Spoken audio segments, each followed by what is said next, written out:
You're safe to really let go, surrender, and just relax into the experience that you're having.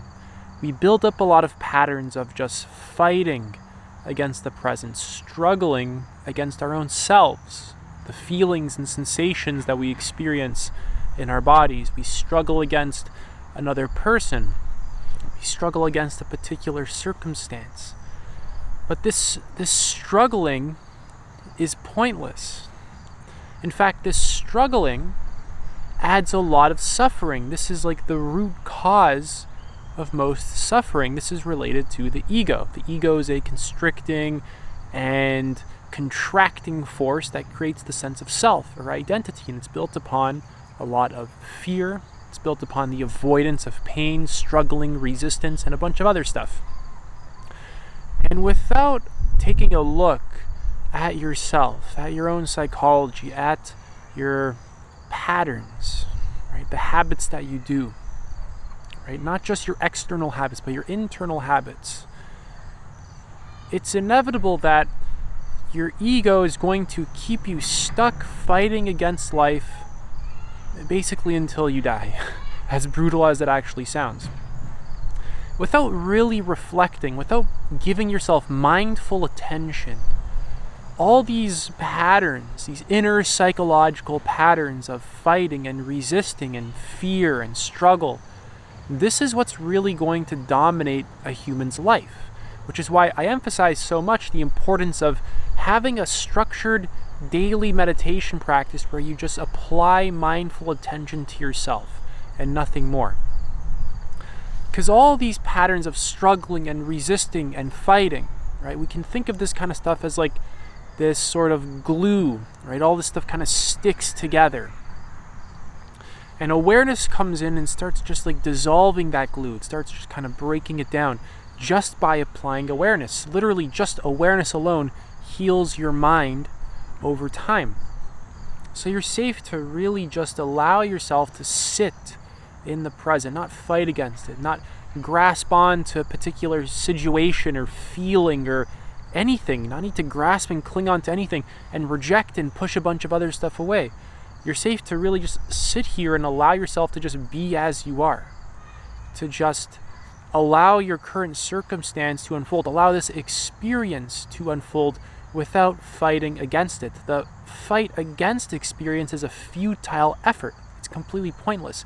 What's happening is already happening, whether you're sad or whether this situation has happened or whatever it is. The extra fighting is just a lot of energy that you're wasting. It's a lot of suffering, and it doesn't actually do anything other than harm you in the short term and the long term.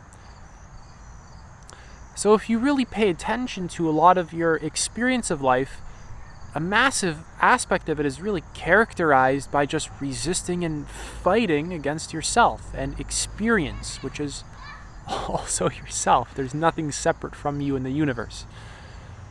It's just you always struggling against yourself. Even when you resist your own feelings, your sensations, when you're tense in your body. You ever wonder why your body's always tense? It's this constant sort of inner battle that happens, right?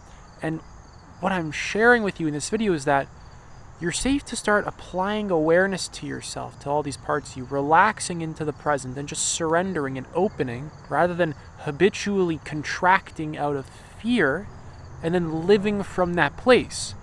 Because these are two completely different states of being, right? Openness, conscious. You're sharp, you're clear, you're alive, you're vital, you're awake. Right? And then this other one is fear, contraction, numbness, disassociation, a feeling of being constricted. And depending on your state, this is going to impact how you're relating to your entire life, the kinds of foods that you eat, the kinds of people who you're going to be relating to. This is going to impact quite literally everything, the habits that you do, the work that you do. Right? Literally everything, your day-to-day habits. Your state is going to determine a lot of this. So start really investigating your state, watching it, being aware of it. You don't have to overanalyze, right? Don't get stuck in the trap of overanalyzing why you feel this way and this and that and this. Right? Concept is useful up until a certain point, but just learning to mindfully watch yourself is the important point here. This is distinct from thinking about something, thinking about your state, anything happening in a mind. This is about just watching, feeling. It's quite literally it. Just allowing experience to unfold without interrupting it, manipulating it, grasping onto it, rejecting it. Can you see how this is a very different way of relating to experience from what you're most likely used to? Right? And again, I'm going to share how to develop this very deeply. Right? How do you really begin relating to experience in this way that I'm talking about? In the more liberating way, in a way that creates far less suffering in your life. How do you go about doing this? Daily meditation, this is completely non-negotiable. Right? You need to mindfully observe yourself. Structure time dedicated to this, being in a quiet, undistracted room. Next, you can actually have a bunch of habits in your life that allow your energy to really burn efficiently. You just allow your energy to operate at its peak. Well, what does this even mean? Right? Having habits in your life that allow your energy to operate at its peak. Eating healthy food so that your mind can be clear, so that you can be sharp, so that your body can produce states of wellness. Right? Eating a lot of fruits and vegetables, not over-consuming meat to the point where you're kind of clogged up. Drinking a lot of water, smoothies, cutting out junk food, right? All that stuff, a bunch of that stuff, junk food, the overconsumption of meat, right? This stuff makes you feel heavy. It's not easy for your body to digest meat. It actually takes a lot of energy to be doing that. You want stuff that is, healing for the body. Stuff that isn't damaging the body so that it can just produce states of wellness. Fruits and vegetables being very good for that. Right, a lot of that stuff, junk food, pops, sodas, whatever you want to call it, depending on where you're from. It's just sucking your energy. Certain things in the world suck your energy. Certain things give you energy. Spend time in nature. This is an enlivening, clarifying, healthy thing. Clean up your room. Be in an organized and clean physical environment. This has an organizing effect on your mind, rather than being in a clutter-filled, chaotic environment. Read books. Read a lot of books. Right, I have a free book list. Check it out. Write. Journal. Right? Proactively self-reflect. Got a mosquito trying to eat me. Another important point is meditation retreats. This is for those of you who are actually very serious about this.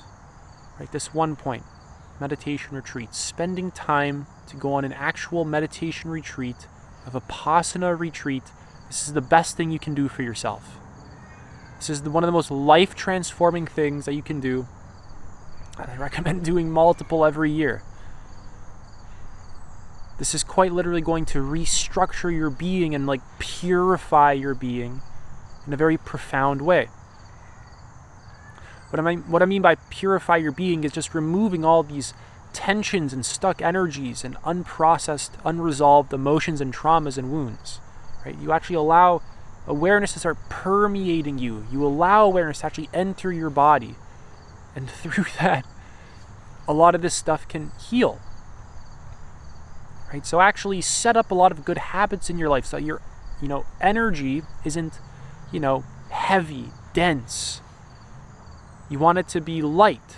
You want to feel well. You want to feel healthy. Exercise, stretch, do some yoga, get some flexibility, touch your toes. Right? Spend time alone. Spend the necessary time that you need, in solitude. Connect with people that are healthy as well. So by valuing your well-being and building a healthy human, right, getting your needs met in a healthy way, basically, your spiritual development, right, it can unfold even easier. That's why the Buddha emphasized the middle way. The Buddha, when he was trying to get enlightened, purposely made himself suffer a lot. He wasn't eating very much. He wasn't cutting his nails, cleaning himself. Right? It wasn't working. So what did he do? He cleaned himself up. He ate some food. He nourished himself. The middle way. So really, having some kind of structure in your life so that your energy can flow properly, and you can be well, allows you to surrender to life and move with the rhythm of life even better. It's this balance between spontaneity and organization or routine, or structure and flow.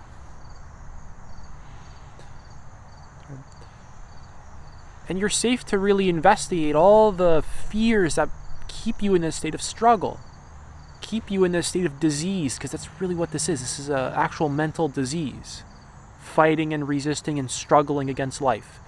In the Zen Buddhist tradition, certain masters would literally call mind identification a mental illness because it creates so much suffering. This is like the leading cause of human suffering, is identification with thought and emotion, ego.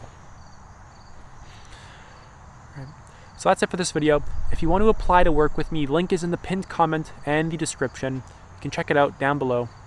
Take it easy.